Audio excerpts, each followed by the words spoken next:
নমস্কাৰ বন্ধুসকল, মোৰ অন্য এটা ভিডিঅ'লৈ আপোনাক সকলোকে স্বাগত জনাইছোঁ। বন্ধুসকল, মই যোৱাকালি এটা ভিডিঅ' আপলোড কৰিছিলোঁ য'ত দেখুৱাইছিলোঁ যে মোৰ অমিতাবাৰীখন গোটেই বানপানীয়ে গোটেই ধ্বংস কৰি নিছিলে।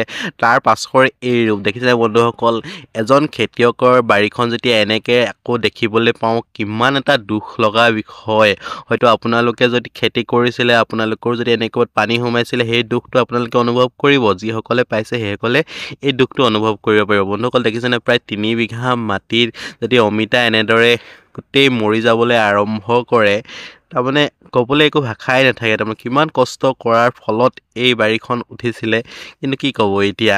দেখিছেনে, গোটেই একফালৰ পৰা শুকাই আহিছে।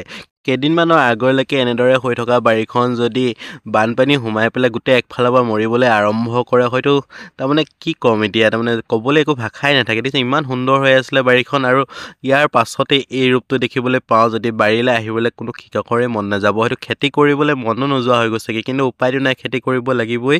ইয়াত দেখিছে বন্ধুসকল, ইমান ধুনীয়াকৈ লাগি আছিলে। প্ৰত্যেকজোপা অমিতাতে দেখিছেনে আপোনালোকে, এজোপা অমিতাত যদি অমিতা নথকাকৈ নাই, আৰু গোটেই তাৰমানে একফালৰ পৰা মৰি আহিছে। কিন্তু ইয়াৰ বানপানী সোমালে অমিতা গছ তাৰমানে বচোৱাৰ একো তাৰমানে দৰৱ নাথাকেই। দৰৱ মাৰিও লাভ নাই, যিটো তলত যিটো গোটেই ভেঁকুৰ উঠি আহিব আৰু গোটেই গছবোৰ চব বাগৰি বাগৰি পৰি যাব। মাজে মাজে আপোনালোকে দেখিছে এই অমিতাবোৰ বাগৰি বাগৰি গৈছে, গোটেই পাতবোৰ শুকাই আহিছে। তাৰমানে কি ক'ম, আপোনালোকে যদি এইটো তাৰমানে দুখটো আপোনালোকে ফিল কৰিব নোৱাৰিব। যিসকলে পাইছে তেওঁলোকে এই ফিল কৰিব পাৰিব। কিন্তু বন্ধুসকল, ইমান ধুনীয়াকৈ অমিতাবোৰ লাগি আছে। অমিতাবোৰ আৰু কি যে এই অমিতাবোৰ ছিঙিব নোৱাৰি মানে কি হৈ যায়, পানীটো ওলাওঁতে আপোনাৰ 3-4 দিনমান লাগি গ'ল। তাৰপৰা আকৌ শুকাওঁতে মাটিডোখৰ 3-4 দিনমান লাগে। তেতিয়ালৈকে কি হৈছে, অমিতাবোৰ কোমল হৈ গ'লগৈ। এই অমিতাবোৰ যদি বস্তাত ভৰাই দিওঁ, বেপাৰীয়ে হয়তো 3-4 দিনৰ পাছতে বিকিবগৈ। বস্তাত গাপ খাই পেলাই তাৰমানে অমিতা গোটেই গেলি যাবগৈ। সেইকাৰণে তাৰমানে বেপাৰীকো দিব নোৱাৰি এইবোৰ অমিতা, যিটো পাছত আকৌ বেপাৰীবোৰ পাছৰবাৰ আকৌ খেতি কৰিবই লাগিব, বেপাৰীক আকৌ দিবই লাগিব। তাৰমানে আৰু তাৰমানে ঠগি পেলাই পইচা লোৱাতকৈ তাৰমানে যি হয় হ'বলৈ দিছোঁ আৰু, এইবাৰ যিহেতু গ'লেই আৰু এইবোৰ ছিঙিবলৈ নাই আৰু। ভগৱানে এয়াই কৰিছিলে যেতিয়া উপায়তো নাই। প্ৰথমৰ পৰা কিমান কষ্ট কৰিছিলোঁ ভাবকচোন আপোনালোকে বাৰু, পইচা কিমান পেলাইছিলোঁ, নিজৰ পকেটৰ পইচাই এই বাৰীখনত গুচি গ'ল।